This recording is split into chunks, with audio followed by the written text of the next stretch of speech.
kartun. Oh, okey. Wow, kartun Mario. Okey, sekarang kita buat Naruto. Pancake kartun ni Kak belajar sendiri ke atau siapa yang ajar? Sendiri. Dia punya warna semua sama flavor ke atau tak sama? Sama flavor.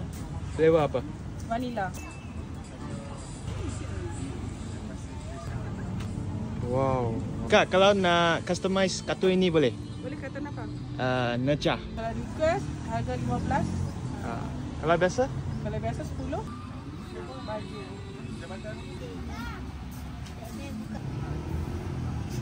Besok.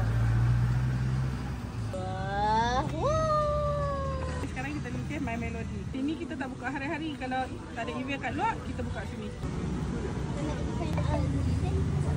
Okey, ni My Melody. Adik, Wow. kat mama dulu.